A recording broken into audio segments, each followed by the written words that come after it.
All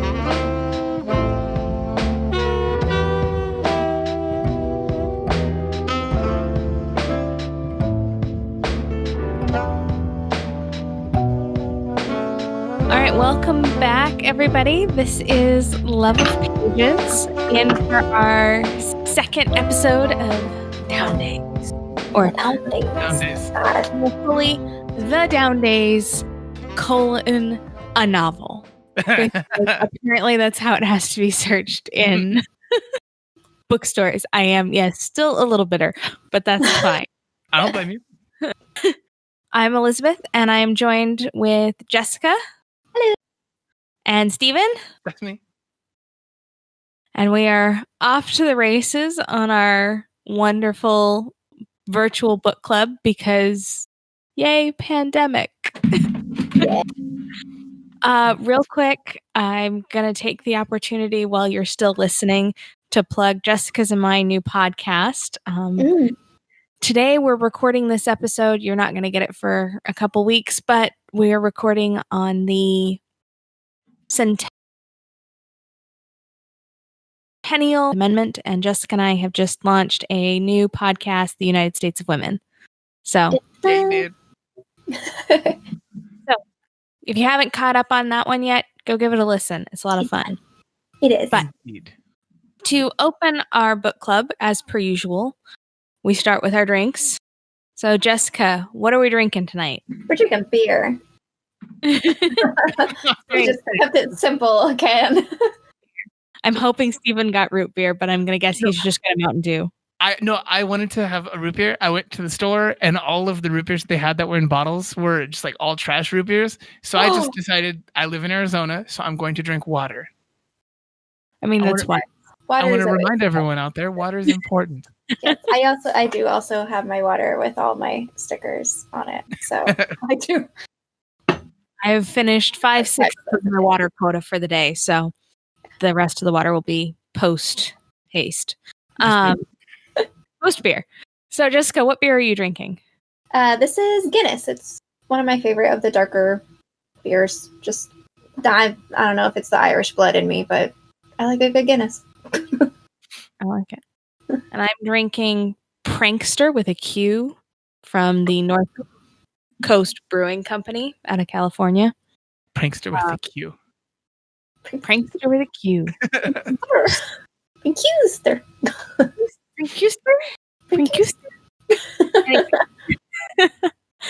A courtesy of my grandmother, who turned me on to this particular beer. Ooh. I mean, so are you guys beer people? I'm curious. Yes and no. I am good beer people. Yeah. I am very picky about beer, and I know that makes me a snob, and I'm okay with that. If there isn't my particular preferred beers and there is something else to drink, I will almost always go for something else other than beer. Mm-hmm. Yeah. Okay. I was gonna ask for your guys' deep dives on these particular beers if you were beer people, but I guess there might be people in the crowd who would immediately turn this off if they weren't beer people. So I guess maybe that's good. This is fair. Although we could do a separate one, just Jessica and I, because we were supposed to do one. Or I think we're gonna do one for red wines. Yeah. Glass of red wines.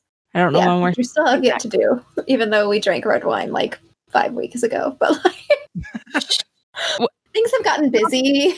We also drank wine like 5 hours ago. Okay, not 5 hours ago, but like I actually drank a glass of wine with dinner. Yeah. So 2 hours ago.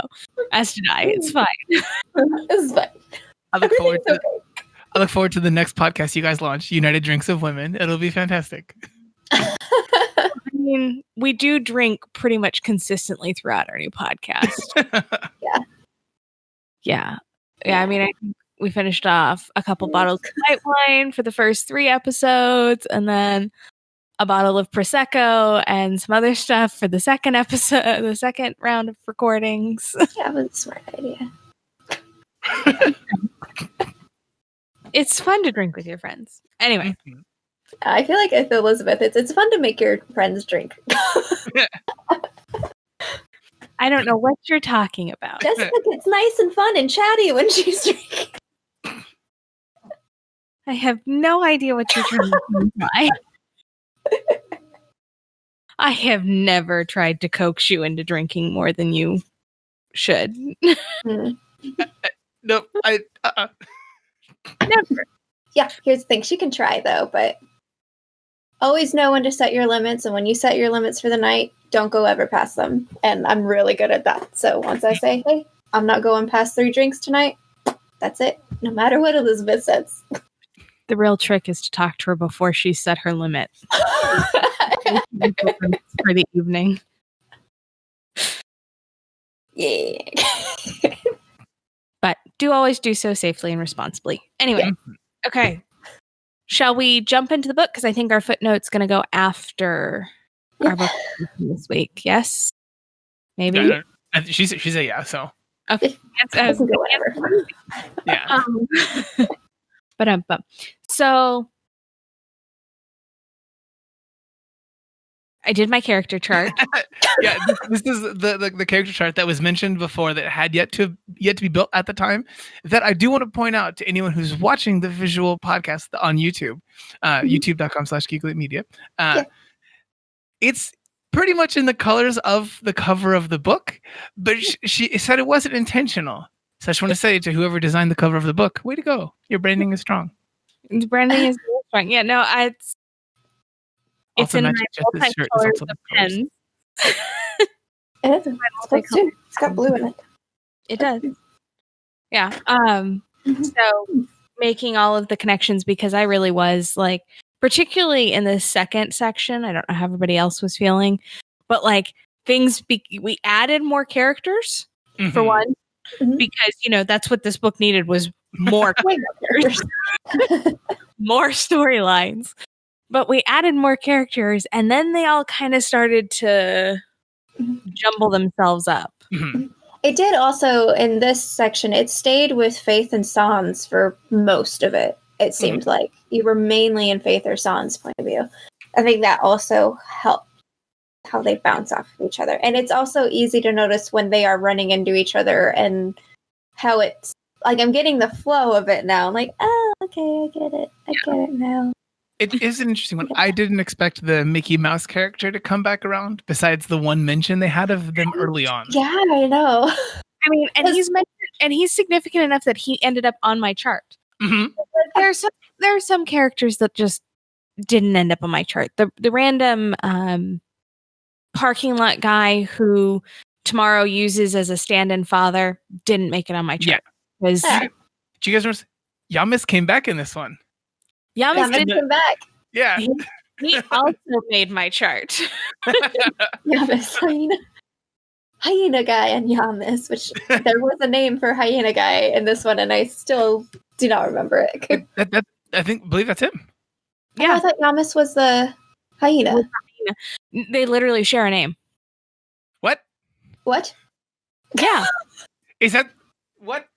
I have to pay more attention because I did not know that. With an A. I swore I saw an A name, like Abel or something like that. I don't know. Oh man, there's a lot of. I remember the guy having that name. If that is the case, I mean, way to go, Ilza Hugo, for just cutting out the middleman. They're both Yamis. If that did happen, well, because that's what Faith says, and she points to both of them when she introduces Sans to them. Yamis. This is Yamis. She pets the hyena and points to the dude. So I'm like, I assume they share the same name. Call us Legion, for we are many.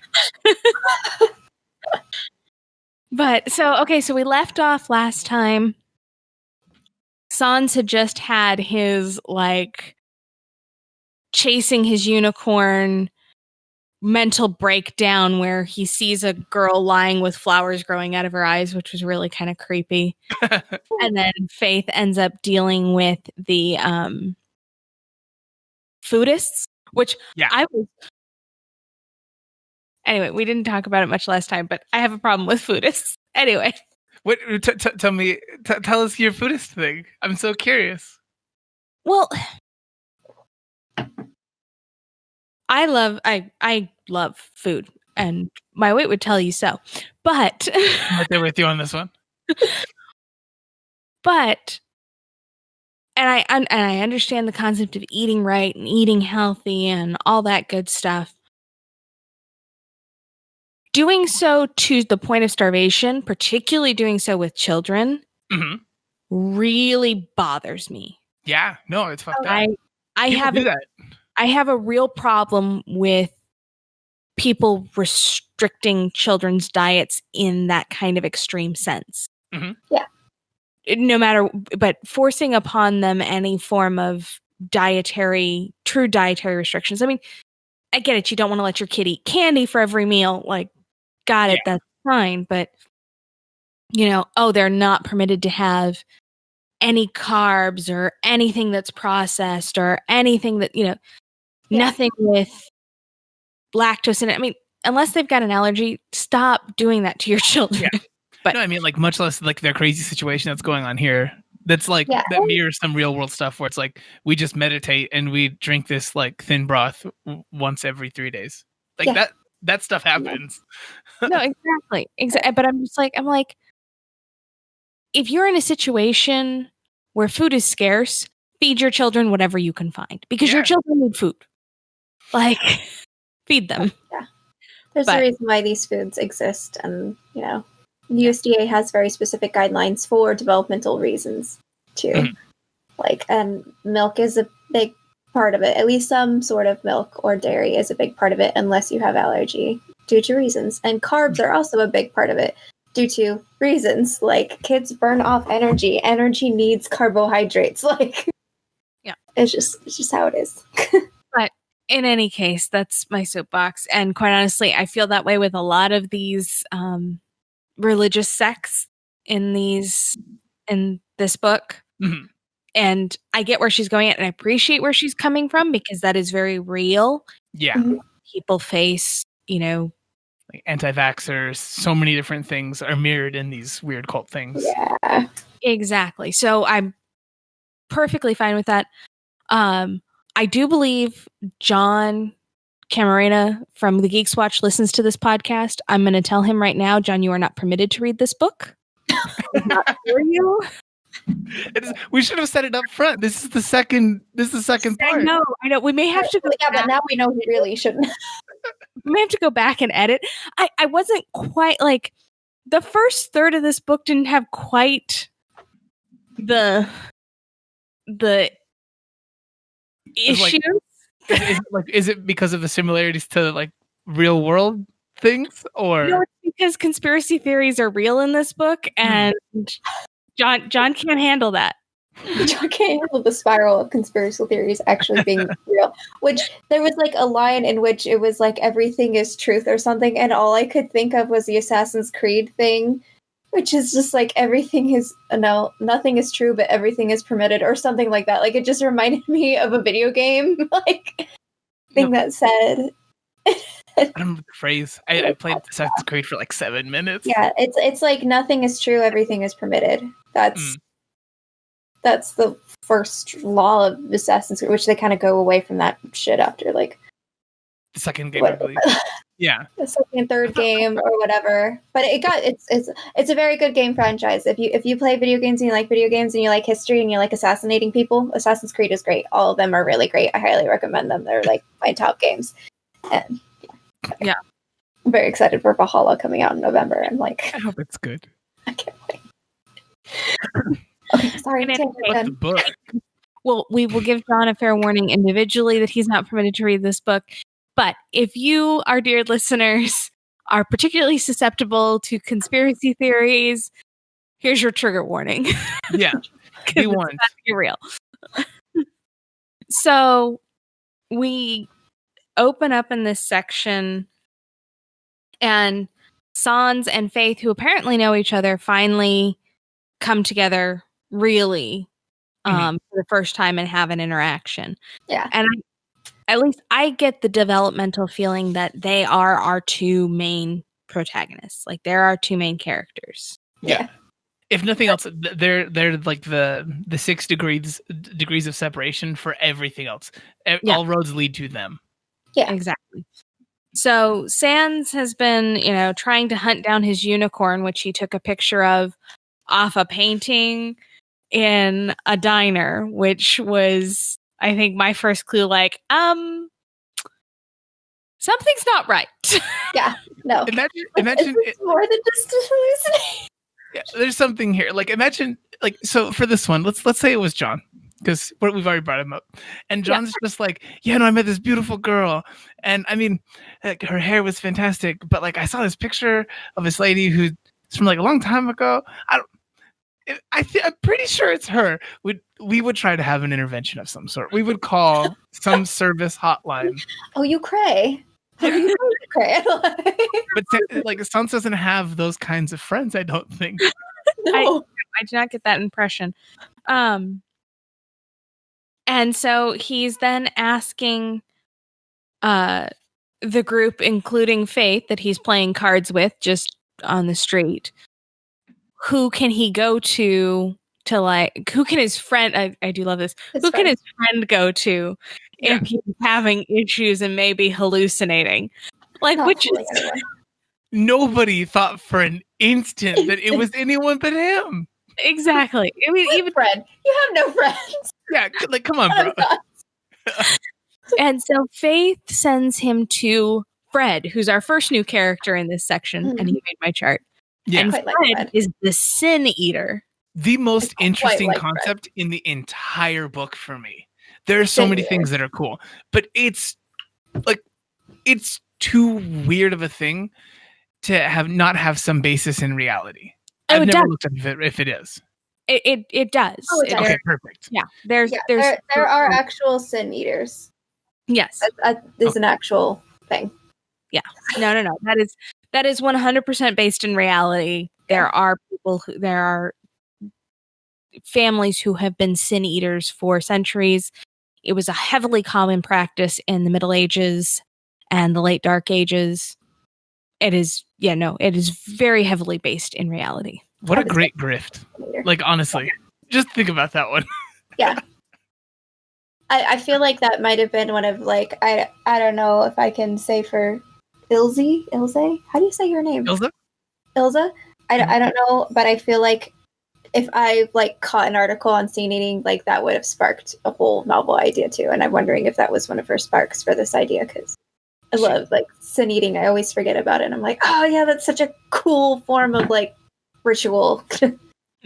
She does post a lot of open culture kind of articles. She's very much definitely mining reality for interesting bits. Well, which is probably why she hit so many of these pandemic things so spot on the nose that it's kind of terrifying. But in any case, we then move into, so Faith sends Sans off to go find the Sin Eater, Fred, and she goes to find Lawyer, who, although he is a journalist, is also making money on the side. Beat up dressed as the Easter Bunny? Getting beat up. in those clubs. Speaking as a person who knows people who work as, like, MMJs, multimedia journalists and stuff, that sounds about right. Like, honestly. So, well, the really interesting part of their interaction is we discover something called the library. Which we learn about later on. But I do find it funny that the first time we hear about the library is the fact that Faith has been kicked out of the library and is not welcome back. Which me was like, oh my God, what do you do to get kicked out of a library? I'm like, but it's a library. Like, did you tell somebody about the library? You weren't supposed to. Like, I get that there are secret libraries, but, like, first rule of library is don't talk about library. I'm like, what is this? So, in any case, she tries to talk him into getting her back into the library. Yeah. And eventually he decides he'll do what he can. So we just kind of flip back and forth. So I'm just going to kind of move us along. Somebody stop me when something really struck them. I'm going to stop every time there was something that I was obsessive about.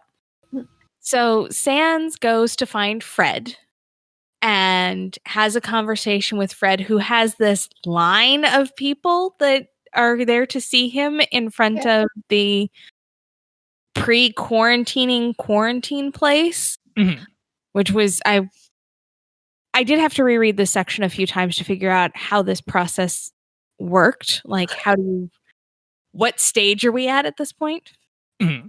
So he goes with Fred to watch Fred do some sin eating because he's like, you're not going to believe me or how this works if I just tell you. So I'm just going to take you with me.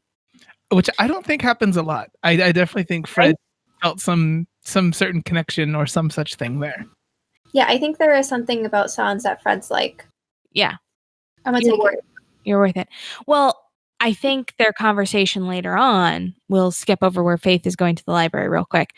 So once they do the sin eating, Fred sits down with him and has a conversation and basically says, I think you might be related to Nostradamus.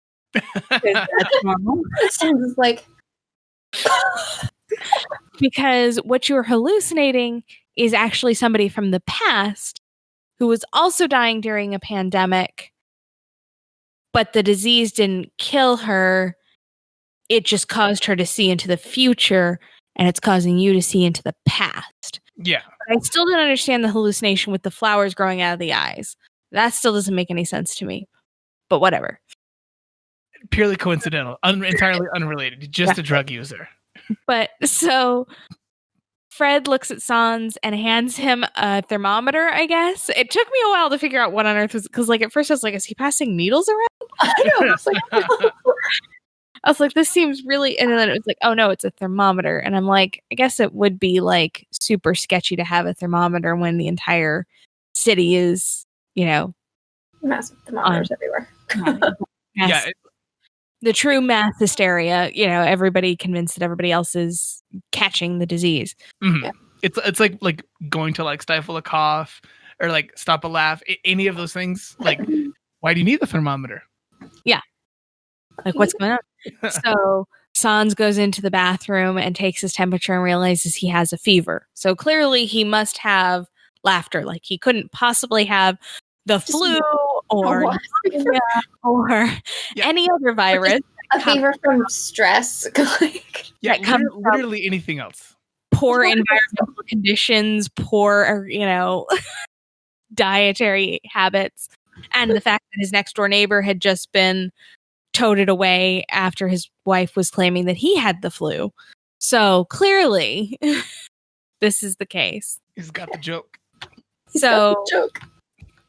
Continuing on into this evening real quick with just Sans and Fred.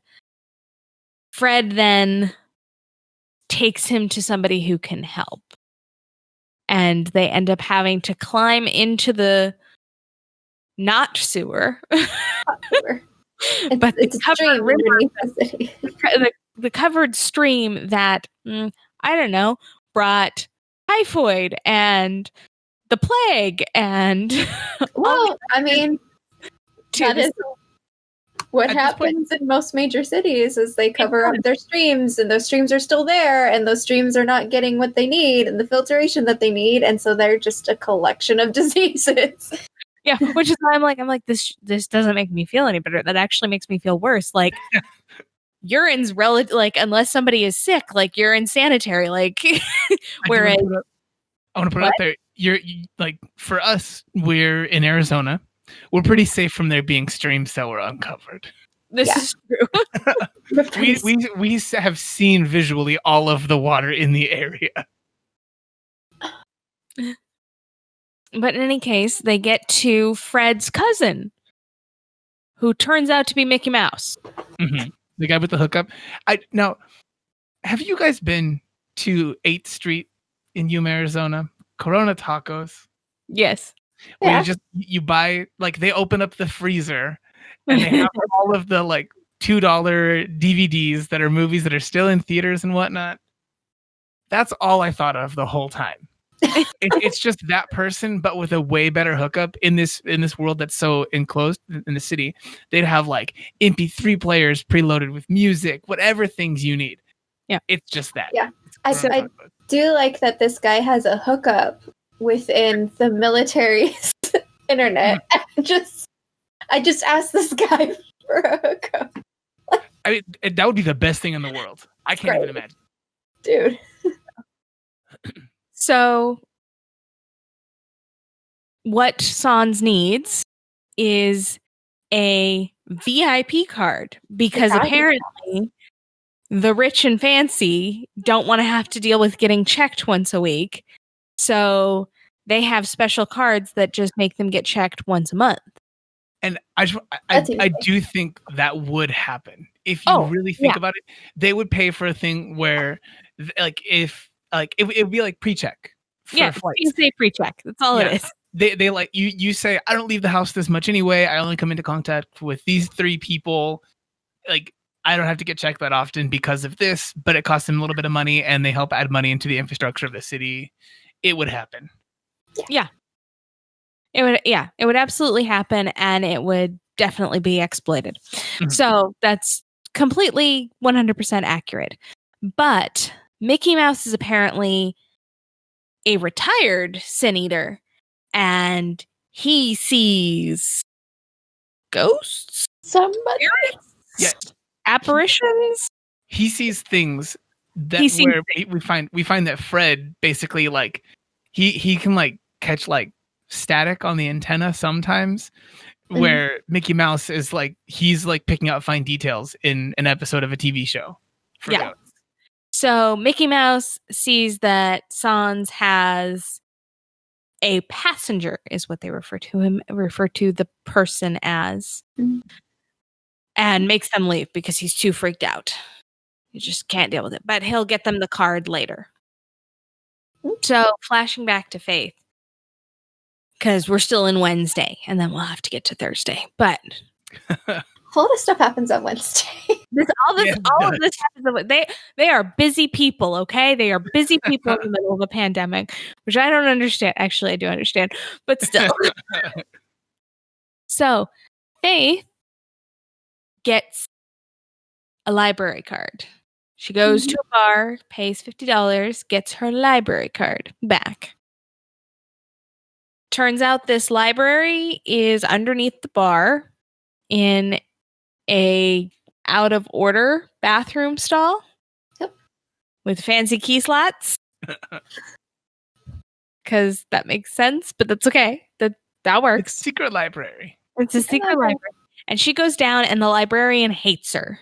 Well. Yeah. The librarian hates her. And wags his finger and is like, I don't like you, but I like Lawyer, so I'm doing this. I would not like Lawyer. Would you guys like Lawyer? I don't think he's like a flat out like a jerk or a bad person, but he feels real Joe Rogan-y in where he's like, I'm not saying that this alt-right person that I have on my show, I agree with them, but I'm not going to stifle their voice either. Like, I wouldn't be the You would not be a member of the library. Yeah, I don't want to consult with the doo-doo people. Yeah, you would pull a Faith and be like, no, this is what happened. The lead. Yeah. Sorry. No, you can't do that. That's their truth. Which it is interesting because, I mean, it is true that it is that person's true, that it's that person's bias, because we all have bias. I'm here for that part. Occasionally your bias is a complete lie in order to protect yourself. So, and I've talked with Jessica about this before, but really it comes down to a question of modernist versus postmodernist historiography writing. Mm-hmm. So there are several schools on how you write history. Not just the history itself, but like the actual act of how to write history. Mm-hmm. And we are of a generation where actually the tail end of the generations brought up in what's called a modernist historiography, meaning the prime method theory for how to receive history. And a modernist historiography construct states that there is a truth and not truth. And history needs to just put out the truth. Mm-hmm. More recently, there's been the development of what's called postmodernist historiography, and that's just the title they're giving it for now. I'm sure it will adapt and change over time. Yeah. But what it literally says is there is no one truth. Mm-hmm. Everybody has a different truth. And so everybody's stated facts are facts. Mm-hmm. There are different facts for each person, which is very much the school of thought that Lawyer and the library come from. And Faith very much falls into the modernist historiography construct where there is a truth, and that truth needs to be what's recorded in history, not just what anybody thinks. Yeah. Yeah. The problem that we also get with the modernist thing is like that truth is very black and white, and it ignores a lot of things. So you end up being lied to about a lot of stuff in order to make our important historical figures seem like they were actually good people. Yeah, because any particular perspective is inherently subjective, you know? Yes. Like, you only have the one lens, and you only see it through that lens. But so, in the same token, postmodernist historiography runs into the issue of, well, if there is no truth, then what this person says that even though you and I saw it, could be correct. And is worth being documented as possible history. Oh, that would hurt me. I'm okay with the concept of there being individual truth, but I think we should also allow for the idea of there not being necessarily a truth, but we can also point out a lie.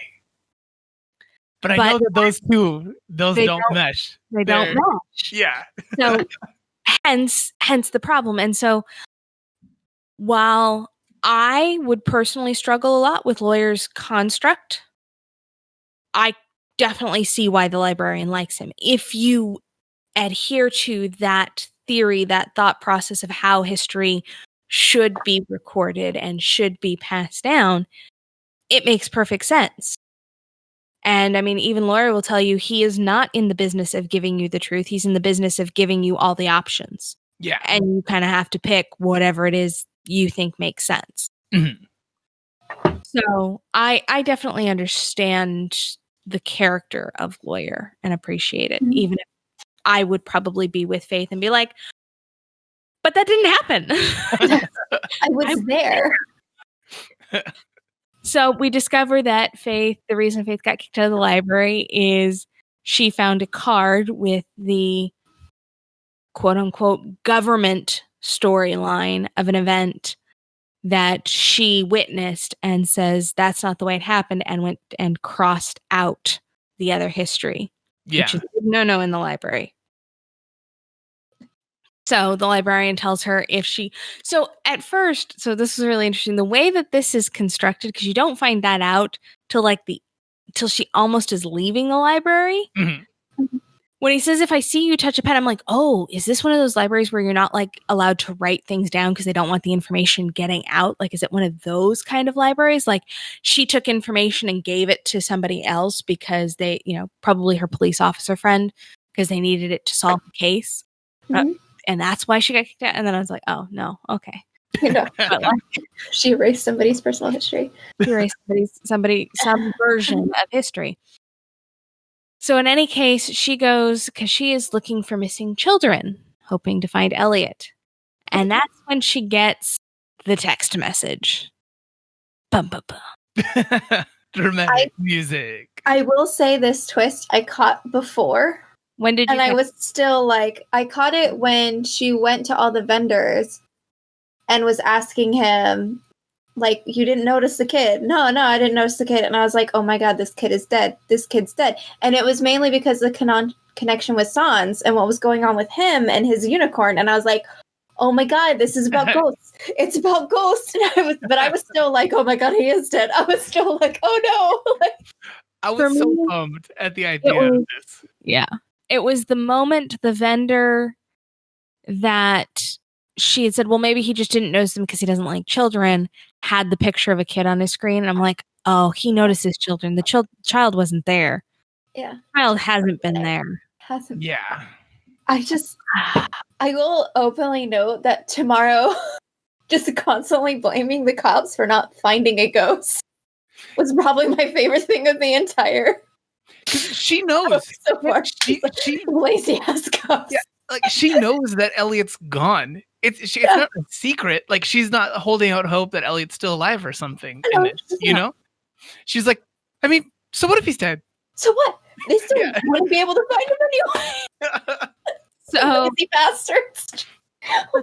So in that sense, Faith gets a text message from her police officer that says, Elliot succumbed 2 months ago to the pandemic.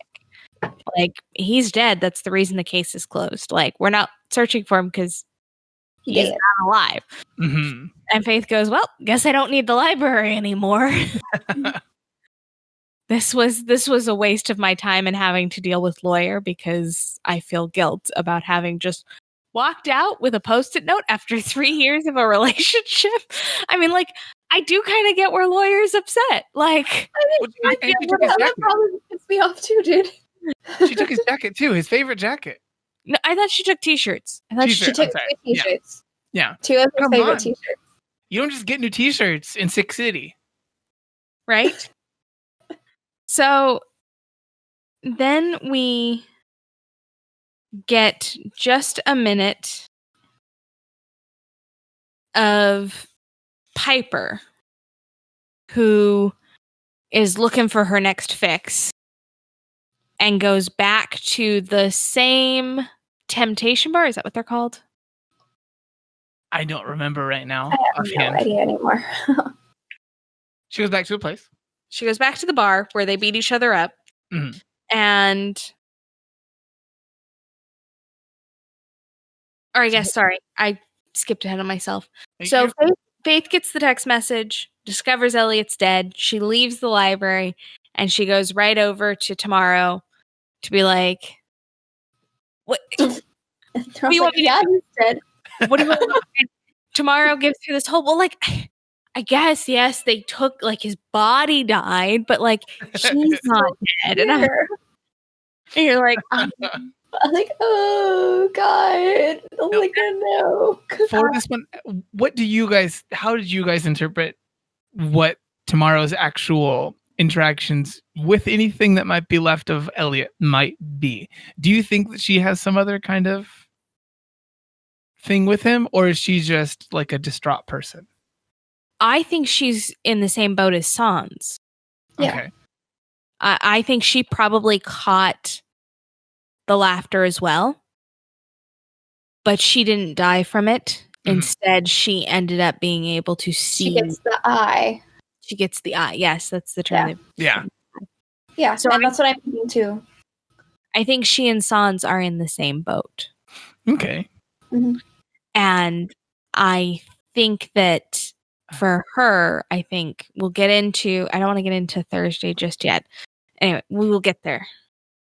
Okay, but Piper... We have passed 30 minutes. I don't know if you guys got my message there. Just wanted to put that out there. Yeah. Oh, totally not. I have to move quick. There's just a lot in here. I'm okay with talking about everything. I don't want you guys to have too much time sunken into the evening.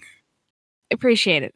So then at the end of Wednesday, Sans discovers that Lucky did not skip out on him. Lucky is dead and has been since Monday. Yeah, that was sad. That was the one where realizing that Elliot was dead and then thinking, oh my God, because I knew Elliot had been taken. I knew he was actually taken. And I was like, oh no, Lucky. Because I was like, no, he's not dead. I like him. Yeah, I like Lucky from the beginning. Like when they first introduced him, he's going to go do some like nice street art and whatnot. He's got a Dragon Ball Z tattoo. Like, that's so cute. But the part that got me, because for me, it was the realization that Elliot's body hadn't been in that cart. Like, she wasn't toting around. When Tomorrow said that they burned his body to ash, mm-hmm. I was like, oh, that means that Piper just grabbed his ghost, because his ghost was hanging around. I was like, but she grabbed Lucky. She must have just grabbed Lucky's ghost. Like, she also she's a passenger. Is seeing the dead and is grabbing the ghosts and not their bodies. Mm-hmm. Because apparently Lucky was murdered on a rooftop prior to going to the therapy bar. Which we did hear reference to. earlier on. We did? We did. Yeah. In our story, he got away. In the original portion, he got away and went to the therapy bar when it's first introduced. But so Sans goes through and goes to identify Lucky's body, hopes to find the backpack. That wasn't going to happen. Yeah, it was never, ever going to happen. Like, the backpack's got to be with him. Like, dude, Sans had thousands of dollars in it. Yeah, he's so deep in fever and whatnot. There's no way. Yeah. So then we kind of like walk away from Sans for a bit and we get into Faith. And Faith wakes up because apparently she's told tomorrow that she's going to make it all better because somehow she's going to return her. Okay, I got this now. Now that I understand that it's ghosts. What ghosts I can do? That portion with Faith, I was like, no, this is the problem. I run into this issue a lot. Like, you cannot overpromise clients. Like, you you have to know when to tell clients that they're being ridiculous. Under promise, over deliver, not the reverse. Not the reverse. So, like, sometimes you have to tell clients, like, no, what you're asking me to do is illegal. I cannot do it for you. Sometimes they just look at somebody and go, I can't return a ghost. I can't currently see ghosts. If I find out how to see ghosts, I'll work it. But like, right now, I don't think I can see ghosts. I don't know how I'm going to find them. Like, I would have loved that actual conversation happening in the audiobook because the way that the lady reads tomorrow would just be like, well, why not? What's wrong with you? You're not even trying. So, in any case, Faith decides her first stop is to Fred, the Sin Eater, because she's like, I don't even know. I don't know what's going on. So she goes and she talks to Fred over noodles, and she determines, Fred tells her, yeah, ghosts are real, like it's a thing, but he doesn't really give her much assistance. And go ahead. I feel like I did, and I can't remember if it's exactly here or if it's a little later on, but I did feel very sad for Faith, and I almost cried when she explained why it could be ghosts. And I was like, oh, no, honey, no. She lost her family and a young child, and I'm like, oh. Yeah. Right? That's why she makes no connections now. Yeah, no, I get it. The Post-it note makes sense now. I was like, it makes sense. You can't make connections after a loss like that. Mm-hmm. God. And her name is Faith. Faith is going to have some faith. Like, oh. Well, lucky song now. Luck, so that's fair. Yeah. What is Sans without? If we were doing these things with the names here, I'm curious. Does tomorrow not have any tomorrows? I don't know. Ooh. This is curious. In any case, we gotta get through it. We're running over our time because we promised book club to be 45 minutes, but it's not going to be today. If you guys out there listening right now or watching are deep in this one, just go ahead, crack open another of whatever beverage you decided to drink along with us. And at this point in time, we'll give you a second, pause it and come back. So Faith is like, well, you're not really much help. So I'm going to go back to tomorrow and try and get some answers. And tomorrow goes, well, when my parents got sick and my brother looked like he was going to get sick, I took him to a church. To get his haircut. To get his haircut. Because they were going to, wipe his sins and the sickness out. And it turns out it was the church that Piper works for and Major works for. And where Sans gets some of his stuff sometimes. Or Sans gets some of his stuff. So Faith, not knowing any of this, just knowing that, okay, his hair is there, and Fred said the best way to summon a ghost is with DNA, so guess I'm going to go try and get his hair. Especially hair. She goes to get his hair just as Piper has broken all the codes and gone into Mother Superiors. They just call her Mother, but I'm guessing she's the Mother Superior of the convent. Mm-hmm. Broken into her office first thing in the morning and demanded Lucky back. Lucky's spirit, I guess. At first I thought it was body, and I was like, that doesn't make any sense. His body's at the morgue. So, must be his spirit. She's taking his spirit back. And Mother says, yeah, no can do. She's not an accommodating lady. Yeah, no, she's not an accommodating lady, and she doesn't like anybody. She definitely does not like her mornings interrupted. Appointment only. Anyway, so Mother shoos Piper out as Major comes running in because Faith is at the gate, giving him the what for, and just generally making his life hell. I do like that he picks up on her in a bigger way than I think a lot of other people do. He just keeps referring to her as like the junkie.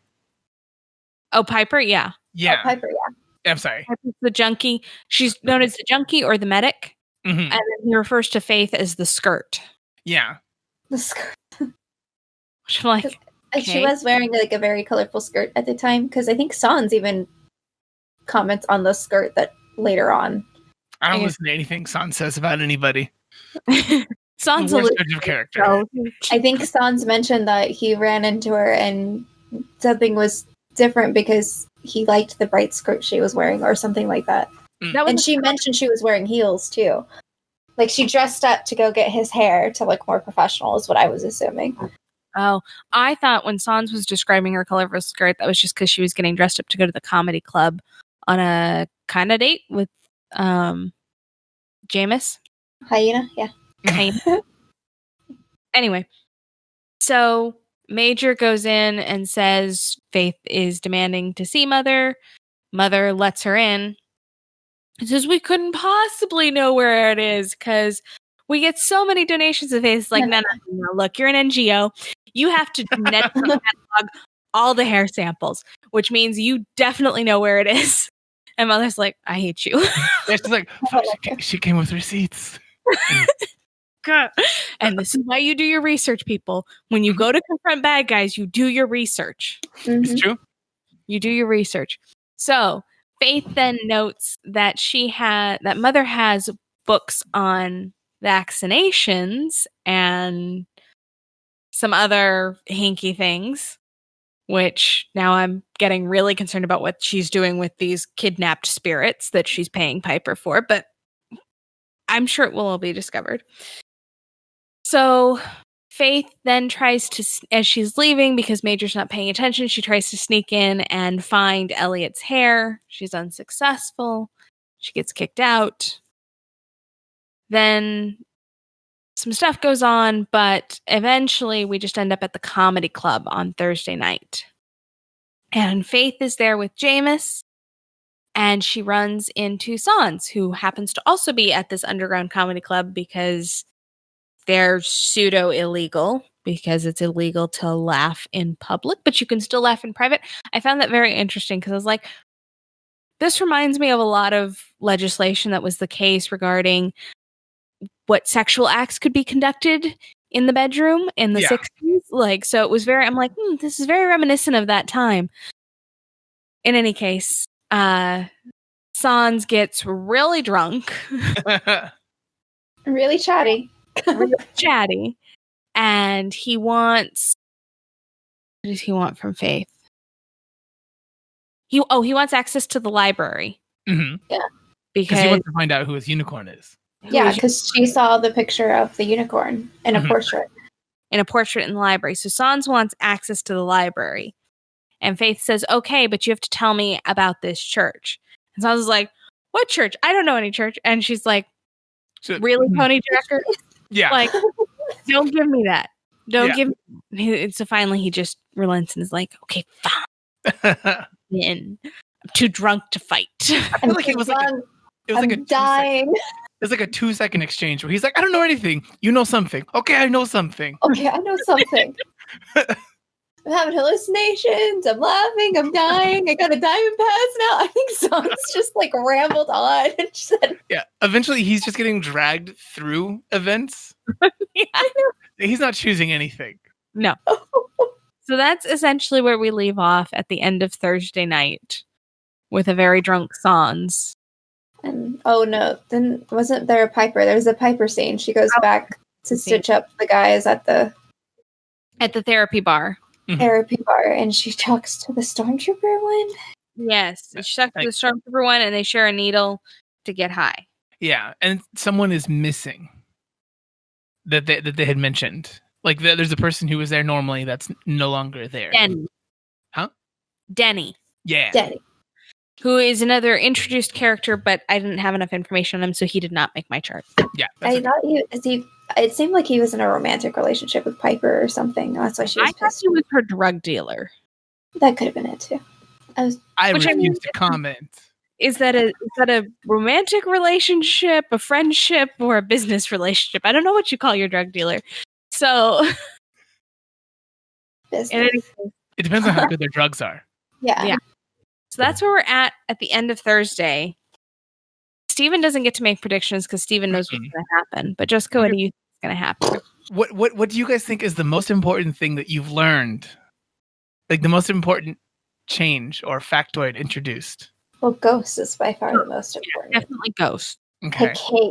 Hecate. However you prefer to say the goddess Hecate. I always thought Hecate. I feel like that is very, very important because she is the goddess of witchcraft. She's the goddess of crossroads. She's the goddess of medicine. Like, it's just all the things that deal with pandemics, she should be there. And so I'm trying to think. And then the hair in the glass bottles. I don't know. I probably should have reread the part because it felt like a ceremony or a ritual type thing. And I was wondering if the hair is what's keeping the ghosts there. But I'm not for sure.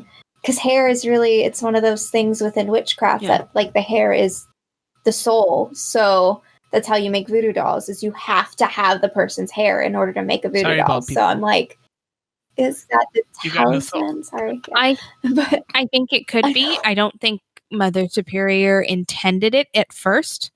I think at first it was the ritual done just for, cleansing of souls. Mm-hmm. Then I think she was like, okay, I need a new revenue stream. And she started looking at stuff and she's like, I don't know, we got a ghost problem now. That's weird. Yeah, I would like to point out that now everybody's seeing ghosts, according to the news. And I'm like, what? Yeah, why is nobody concerned that this is a new symptom? Like, they're really interesting background things that are just mentioned kind of in passing when someone's like listening to the radio or someone's having a little conversation. Or in the lawyer articles at the beginning of each day. Yeah. Like when he talks about the boxes. Oh, hey, by the way, everyone's seeing ghosts. Yeah. What? But it's just clearly a side effect of some bad meds put into the med boxes. Clearly. QAnon over here. Clearly. So I think Mother Superior is harvesting the ghosts for vaccine development. Okay. Basically using the dead to vaccinate. Somehow, in a way. I'm not sure how this is going to work, but I think that's what he's trying to do.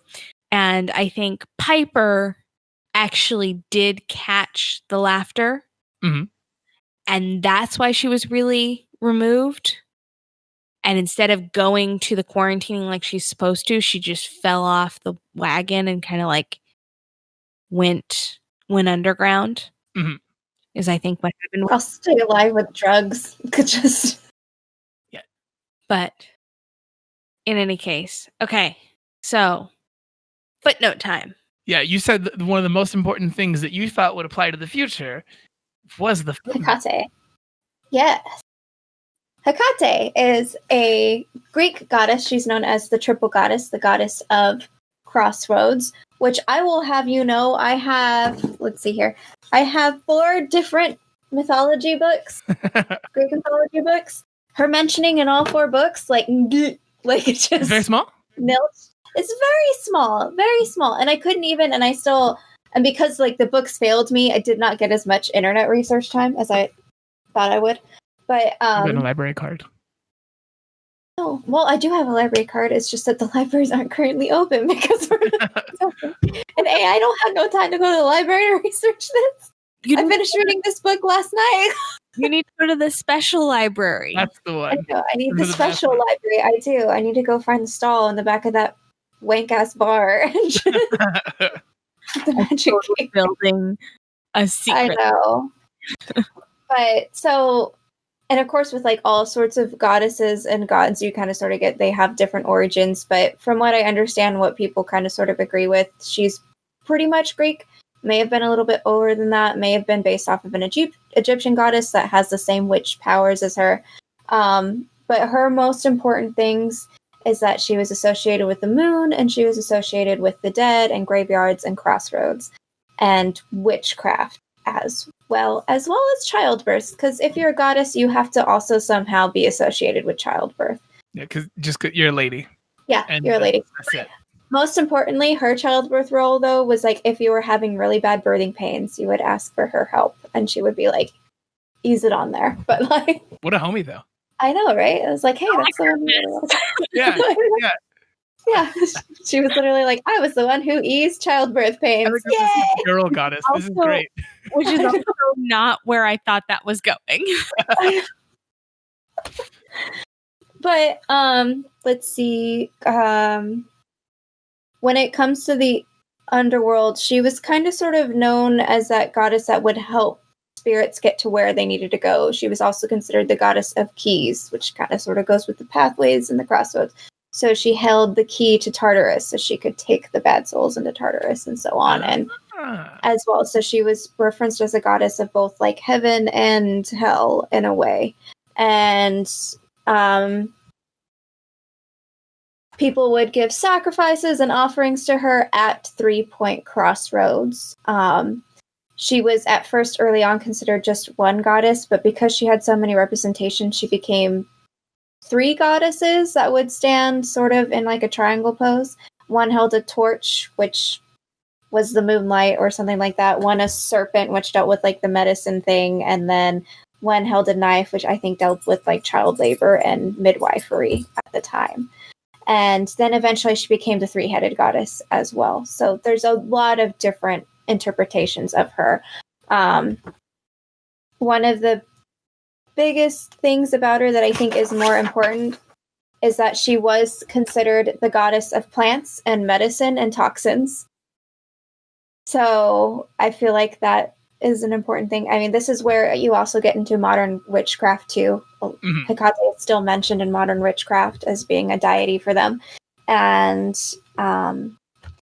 like, if I could reference her within any big Greek mythology that people might possibly know, if you know the story of Medea, she was. She has a lot of stories. Yeah, she is in a lot of stories. Into a lot of adventures. I know, she gets into a lot of adventures, but her big one is the Golden Fleece with Jason, and then she has her own Medea, which happens after and ends in tragedy, as it usually does for Greek heroines, unfortunately. But heroine, but just so you know, big quotes on that. But Medea was considered, I believe she was a priestess of Hecate. Hecate taught Medea how to do witchcraft, which was why Medea was able to help Jason get the Golden Fleece. And also why Medea was able to like go crazy and kill her children and all that stuff. But like you do in mythology. That's right. Like you do in mythology. You just you get pissed and you poison your husband Hercules because he's not looking at you anymore, and it's just what you do. I should have stayed with Jason and the Argonauts. I know. Do you blame her for the whole Hercules thing? Listen, Hercules just hasn't been the same since they moved his letters around and he stopped being Heracles. Yeah, to be fair, which I can't even remember her name because it wasn't, or was it Megara that did it? I can't remember, but it might have been Megara. That was the one that poisoned Hercules, but she was tricked because I think somebody gave her, like, she thought it would just irritate him, and then it ended up being like, oh no, you poisoned his cloak. He's dead now. Wow, thanks for that. Yeah, he cheated on you. Medea, by the way, goes crazy for about the same thing. Medea, I do believe, was struck with Cupid's bow arrow, so she doesn't really have a choice in liking Jason or not, which is usually the downfall of all heroines, is whether or not Ares sticks his arrow in you or not. So, or Eros, or Cupid, as he's better known. But yeah, don't fall in love. If you're a girl, don't fall in love. It's going to be bad for you. That's Greek mythology. Or Greek mythology. Okay. Fall in love. Greek mythology. But you know what? In all fairness, this can apply in normal life too. You don't have to share your assets with anybody if you don't do it. Sure, there are downsides for other things, but you know what? You're safe that way. It's Medea, Dido, Megara, like all of them. Just boom, get struck with an arrow, Maybe die. That's about it. Is let your history be written exclusively by men. Yeah, that too. Yeah, make sure it's not written exclusively by men. Make sure men are the one telling the myths about the women going freaking insane. Yeah. Also very fair. Yeah, because like fall in love. Maybe the takeaway is have some different voices producing your history and mythology. Yeah. Otherwise, you end up with like Zeus becoming a goose to go have sex with people, and people are fucking into it. And that's weird. That's weird, guys. It's literally women in Greek mythology is either going insane and killing your husband or your children, or going insane because your husband's cheating on you and killing yourself, or just randomly getting kidnapped all the time, or getting raped by Zeus as an animal. Like, it's just one or the other. Like, there's no way. If this was really the situation, I feel like there should have been a lot of people in like Xena as a show. Anytime there's any animal that follows anyone for more than like maybe 15 seconds, side-eye the shit out of it and then just maybe kill it. Because it's probably Zeus and he's trying to have sex with you. Like, oh. Not okay. Or if it's not Zeus, it's Poseidon. So yeah. Everybody gets so upset with how much I dislike geese when I go for runs, but this is why. There's a reason. We should do a group playthrough. This is a thing for another time. But I have a video game for you guys. Oh God. Okay. All right. We'll do it one day. But anyway, Hecate, by the way, goddess of witchcraft, medicine, and also the goddess of sort of the keys to different realms, which I feel like is where you're getting the connection between the ghosts and the living blending together. So I do think her symbol is very important, which the symbol is considered Hecate's wheel. And it's just considering that journey and the circle and the inner nature and kind of going through the maze of life in a way is what the symbol sort of represents. What you're telling me is this book is because Hecate left a door open and she's letting all the AC out. It could be. It really could be that. She left a door open while going to get a cigarette from Van Hunk's. Yeah. Either that or like people are wearing her tattoo and enough of them are wearing her tattoo that she's like, all right, I guess I'll do things for you people. Look, here's your dead brother. You be happy, girl. You're alone. Here you go. Maybe that's what it is. I'm just going to shower your dead loved ones on you. Yeah. That's not creepy at all. And I did find on the internet that she is considered strongly associated with ghosts. So there's another thing. She's also associated with dogs, not hyenas, unfortunately, but dogs was one of her animals. There you go. Okay. So that's like just a quick Hecate. If you want to know more, do a quick Google search. Don't look in your mythology books. They don't give a crap to mention her. She's also apparently confused with Diane or Selene, the goddess of the moon, and Persephone, which I was like, how is she confused with Persephone? That one threw me off. But that's what it said in the dictionary one, and then it said it in another one, and I was like, but they don't have... Maybe they mean like a visual representation sense or something. Well, maybe it's because there's a connection to the underworld and Persephone.